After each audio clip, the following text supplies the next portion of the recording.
Buenos días, queridos alumnos. Hoy día vamos a aprender acerca de la capacidad que tienen las fuerzas de producir giros sobre los cuerpos, ¿sí? No olviden que al terminar de ver este vídeo y también lo de los ejercicios, deben resolver un test que se encuentra en línea, ¿de acuerdo?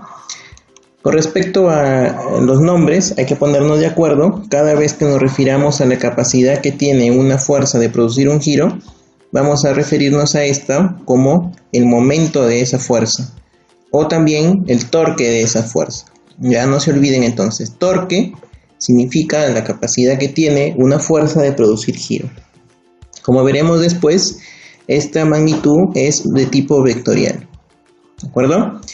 Ahora nos preguntamos qué debe cumplir una fuerza o qué condiciones debe cumplir una fuerza para que produzca giros sobre un objeto. Para averiguarlo, vamos a ver esta animación, ¿no?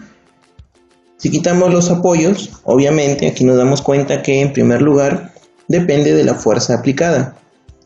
Si yo no aplico aquí ninguna fuerza, este objeto no va a girar, ¿sí? Pero no solamente depende de la magnitud de la fuerza, sino también depende de dónde se coloque. Por ejemplo, si lo coloco muy cerca al centro de giro, es cierto, la barra gira, pero lo hace en forma lenta. En cambio, si yo lo coloco en un extremo, el efecto es mayor, ¿de acuerdo? Entonces, no solamente va a depender de cuánta fuerza se aplique, sino también dónde se aplique, ¿ya? Además, aquí observamos que hay dos sentidos de giro. Por ejemplo, si lo coloco de este lado y lo suelto, la barra gira en sentido de las manecillas del reloj. O sea, se dice que tiene un sentido de giro horario. En cambio, si lo coloco en este extremo, el sentido de giro es contrario a las manecillas del reloj. Se dice que tiene un sentido antihorario. Entonces, regresando acá, vamos a decir que el momento o torque de una fuerza con respecto al punto O puede ser de dos tipos de signo. Más si el giro es en sentido antihorario, ¿de acuerdo? Y menos si el giro es en sentido horario, ¿de acuerdo?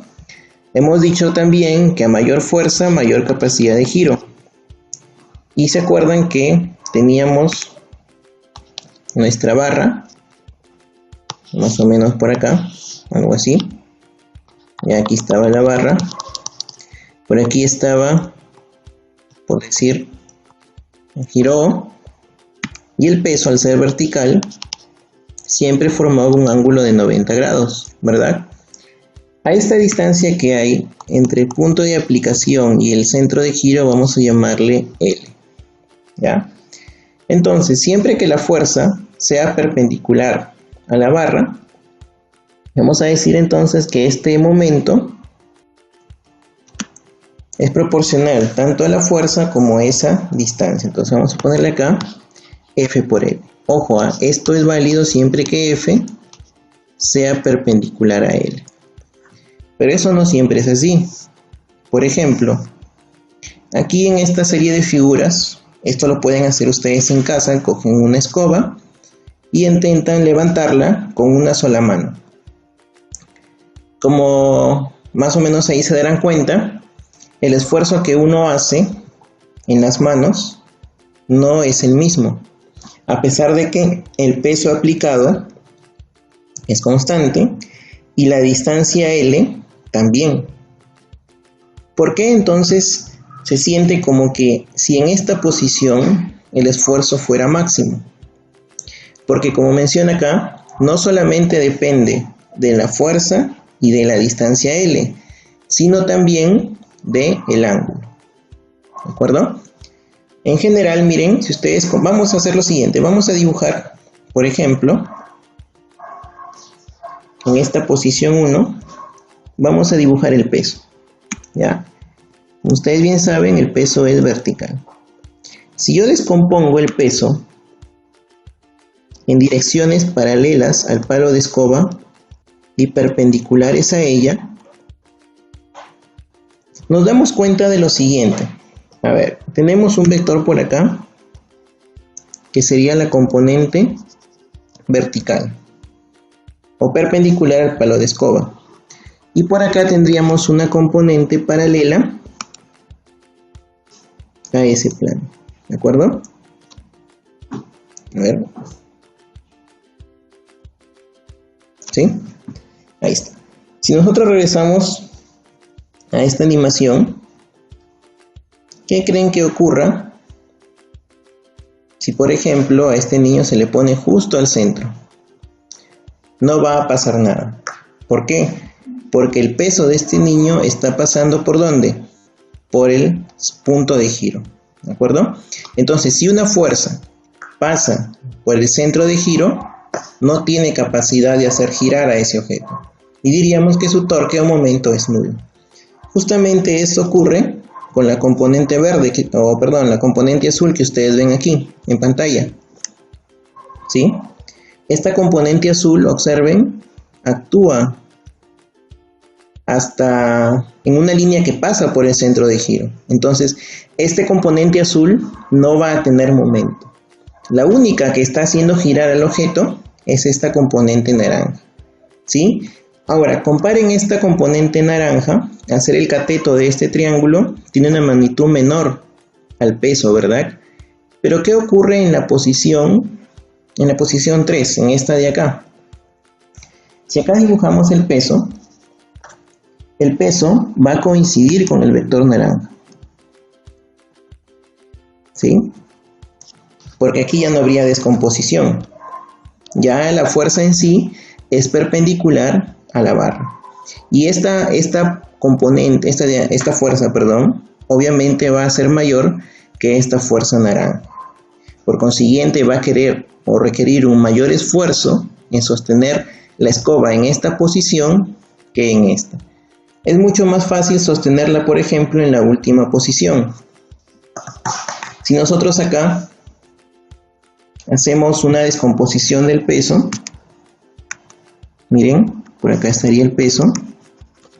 Observen que la componente perpendicular, la que está haciendo torque, es muy pequeña.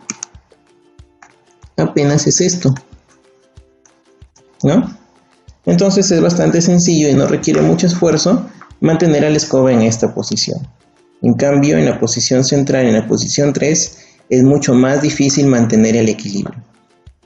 Esto nos permite entonces replantear en forma más general el torque o momento de una fuerza. Entonces tendríamos lo siguiente. En general, supongamos que tenemos esta barra, ¿ya? Tenemos acá esta barra y vamos a tomar esto como nuestro centro de giro.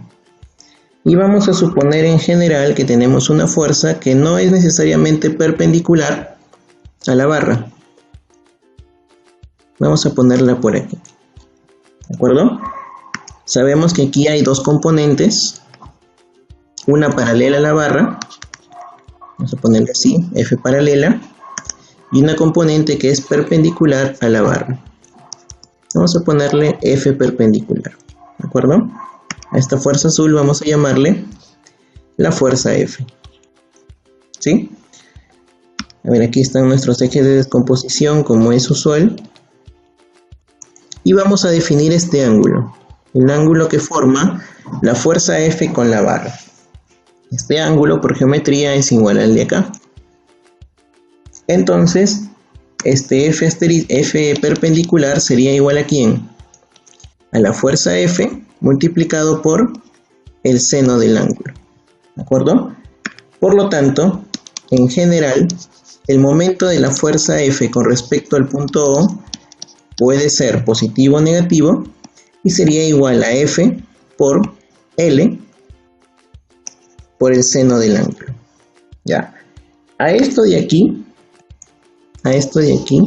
en su ficha aparece con el nombre de D y se le llama brazo de palanca. ¿Sí? Por eso es que en su ficha, a ver, vamos a ubicarlo por aquí, acá está. en su ficha dice que es la distancia perpendicular, ¿de acuerdo?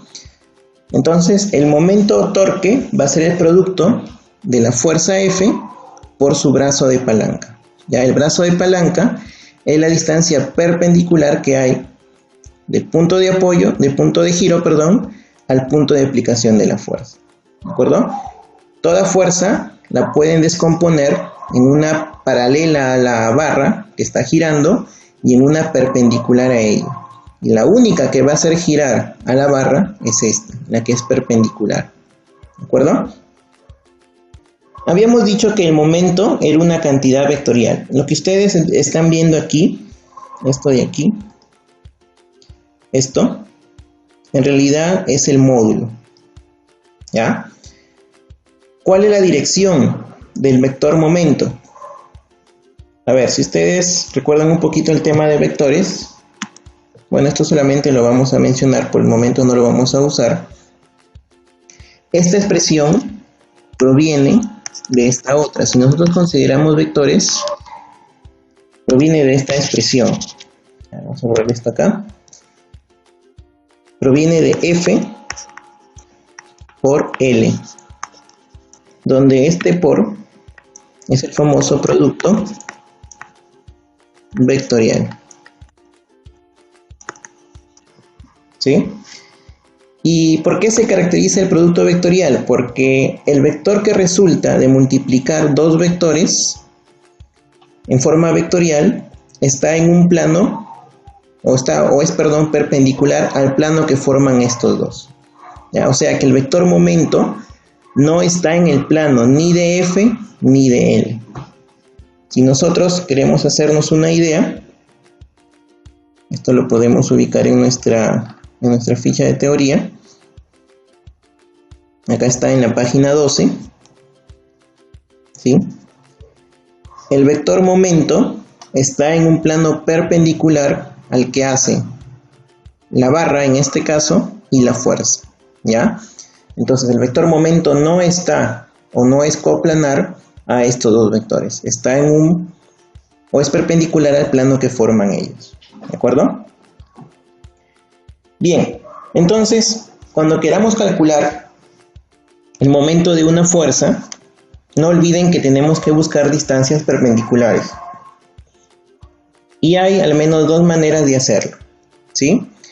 Una de ellas consiste, como ustedes pueden ver aquí en la pantalla, en prolongar la fuerza, ¿de acuerdo? Prolongamos la línea de acción de la fuerza y desde el centro de giro trazamos la distancia perpendicular, el brazo de palanca, ¿ya? En este triángulo que ustedes ven aquí, esta distancia sería L, la distancia del punto de giro al punto de aplicación de la fuerza, multiplicada por el seno del ángulo. No olviden que este ángulo es el que forma la fuerza. ¿Con quién? Con la barra, ¿de acuerdo?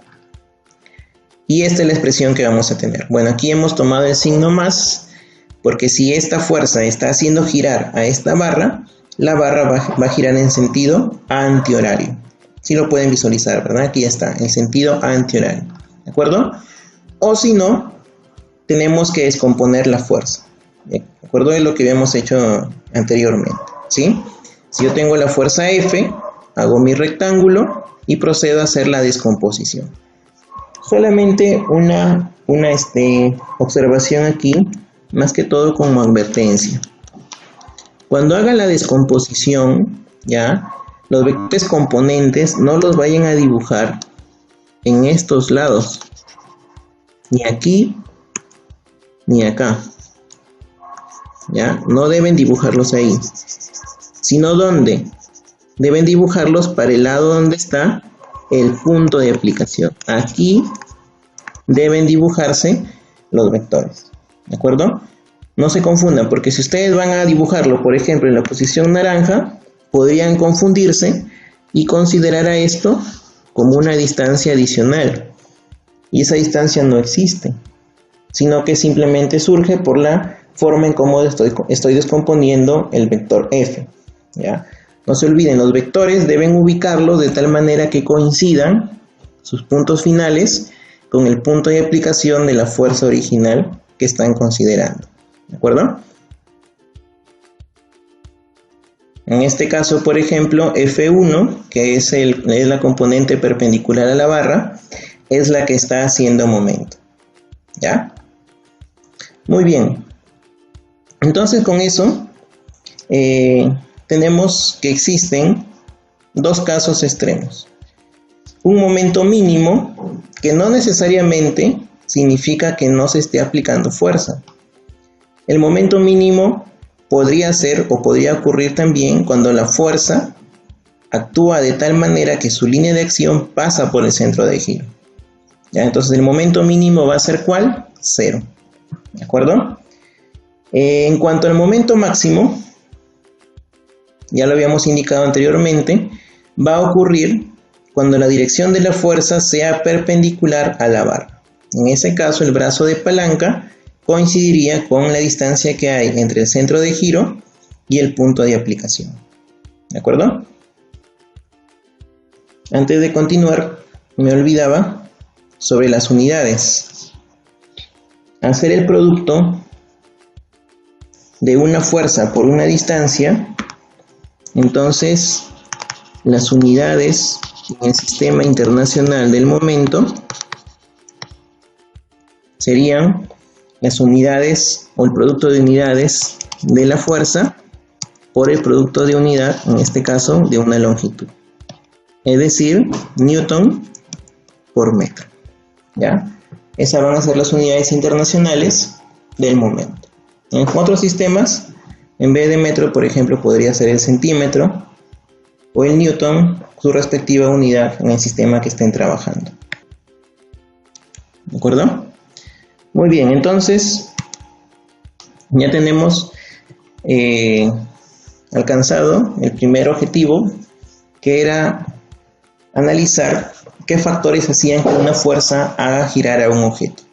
Básicamente hemos aprendido que esos factores son la fuerza que se le aplica y dónde se le aplique, ¿no? Que viene dado por esta distancia y por este ángulo.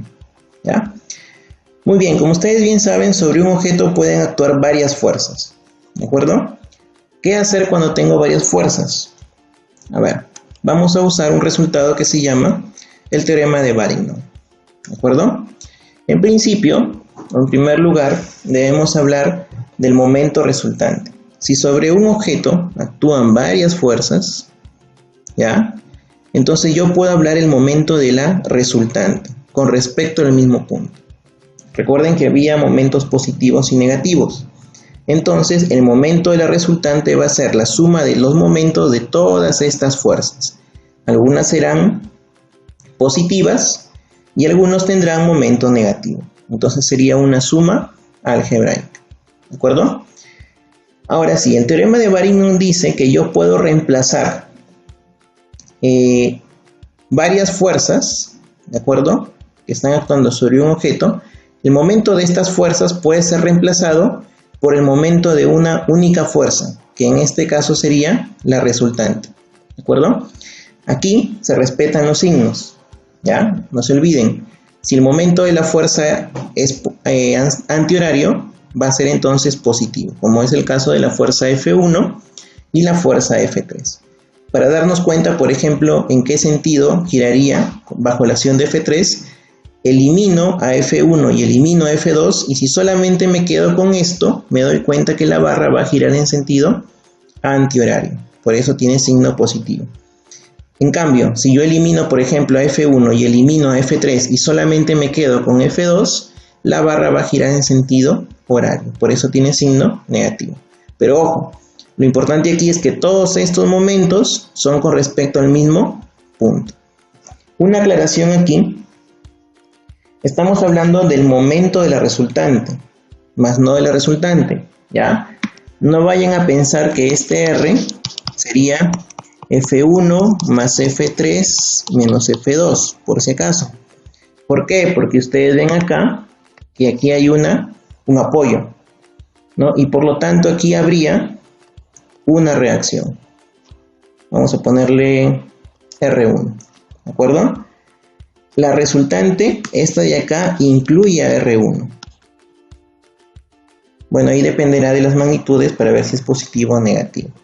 ¿Ya? Entonces, tengan cuidado con esto, ¿sí? La resultante que estamos hablando aquí es la resultante de todos, ¿sí? Aquí deberíamos agregar, aquí en esta parte, el momento de R1 con respecto a O. Lo que pasa es que como R1 pasa por el centro de giro, este momento vale 0 y no se considera. ¿De acuerdo? Aquí también aparece una técnica muy usual en los ejercicios. Si yo tengo, por ejemplo, varias incógnitas, para eliminar incógnitas voy a tomar centros de giro que pasen por esas fuerzas. Si esas fuerzas desconocidas pasan por el centro de giro, ahí es donde debo considerar ese centro de giro para eliminar esa incógnita y así poder resolver con la menor cantidad de ecuaciones. ¿Ya? Entonces, el momento de la resultante se calcula con el teorema de Varignon, ¿sí?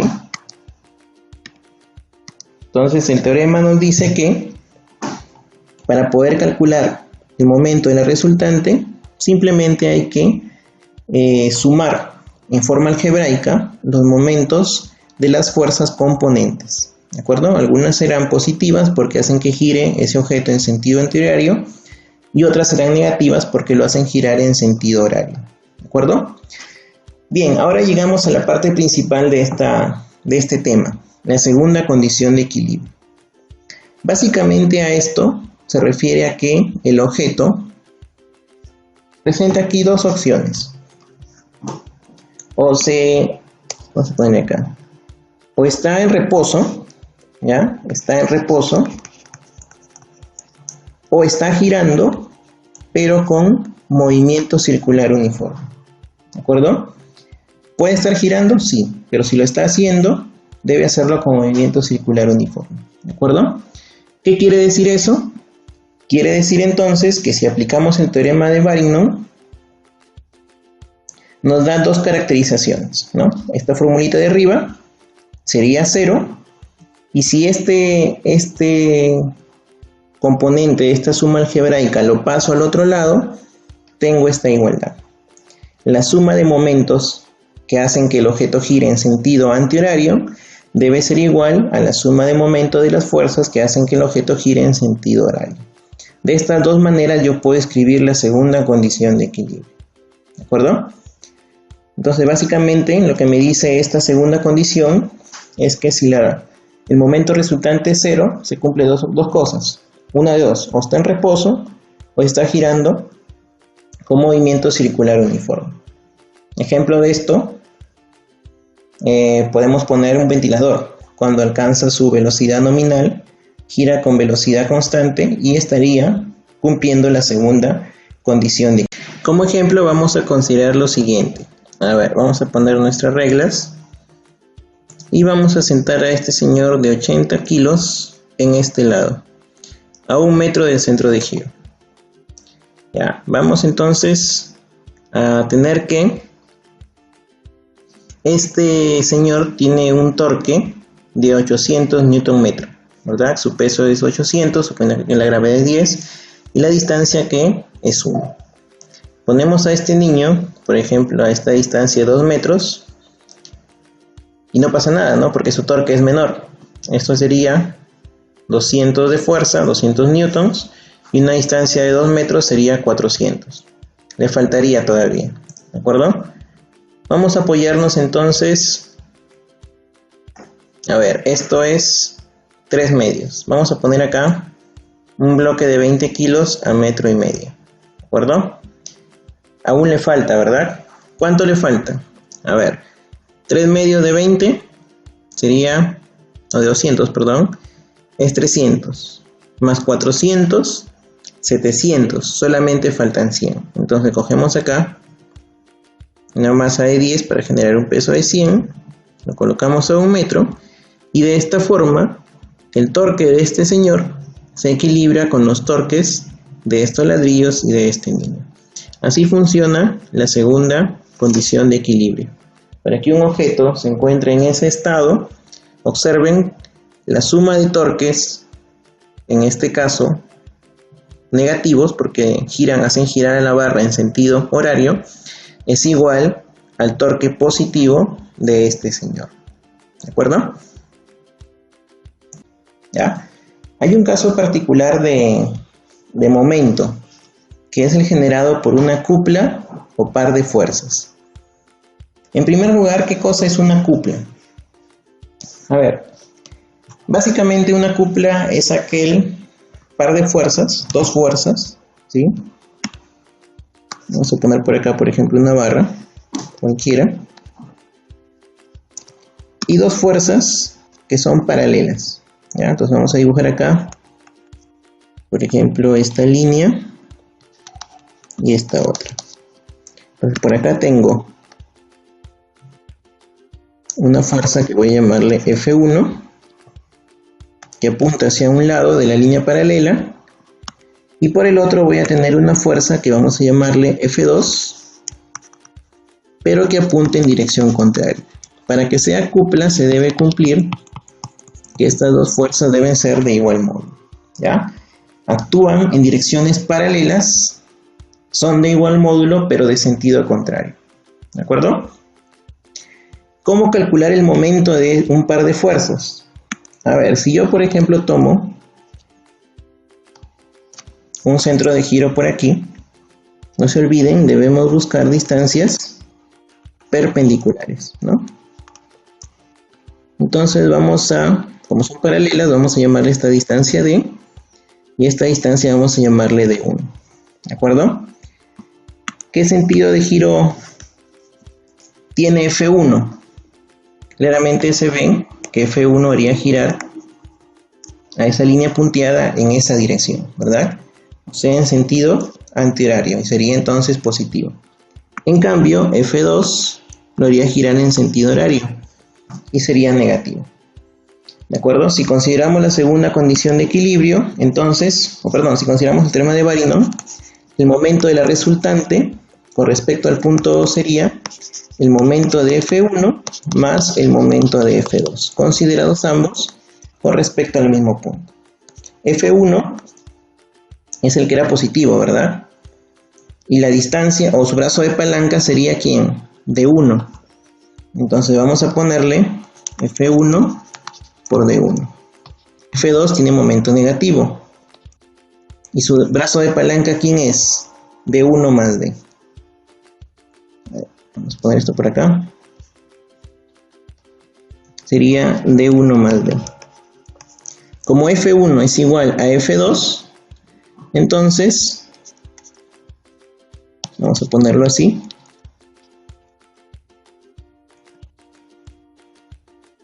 ¿De acuerdo? Y esto se cancelaría, ¿verdad? Conclusión, el momento de un paro cupla, ¿a qué sería igual? Bueno, más menos, bueno, aquí salió menos porque eso significa que el objeto va a girar en sentido horario, ¿no? Y es de esperar porque F2 está más lejos, tiene mayor torque, ¿no? Entonces sería F por D. ¿Ya? Entonces aquí podemos cambiar la resultante y para una cupla vamos a ponerle momento de una cupla. ¿Ya? Algo interesante de esto es que el momento de una cupla es independiente de un centro de giro. No tiene un centro de giro una cupla. Ustedes pueden tomar un punto aquí, pueden tomar un punto acá, otro punto por acá, y este procedimiento se va a repetir. Eso se dice entonces de que la cupla es un tipo de momento libre, no tiene un centro de giro, ¿de acuerdo? Y como ustedes ven, simplemente basta coger a una de las fuerzas nomás, no hay que poner aquí 2F ni nada por el estilo. Simplemente F por la distancia que separa las líneas de acción de ambas fuerzas. No se vayan a confundir, esa D no es por si acaso esta distancia, no es. ¿Ya? Es la distancia perpendicular entre las dos líneas paralelas. Obviamente, si las fuerzas son perpendiculares a la barra, esa distancia va a coincidir efectivamente con su brazo de palanca, ¿ya? Cuando ustedes trabajen con cuplas, tengan cuidado porque aquí no se puede reducir a una única fuerza resultante. ¿De acuerdo? ¿Por qué? Porque al ser iguales, la resultante sería 0. Y 0 por cualquier número me daría un momento nulo. Entonces no se puede reemplazar por una sola fuerza resultante. ¿Ya? Otra cosa, como menciona acá, cuando una cupla actúa sobre un cuerpo, se produce un efecto de rotación pura. ¿De acuerdo? Muy bien, viene acá lo que les decía. No es necesario especificar, acá ustedes lo ven, no es necesario especificar el centro de momentos. ¿Por qué? Porque la cupla es un tipo de momento libre. ¿Ya? Muy bien, esto es todo lo relacionado a la segunda condición de equilibrio. Con eso ya estarían cubiertos todos los ítems. Y ahora sí vamos a pasar a los ejercicios.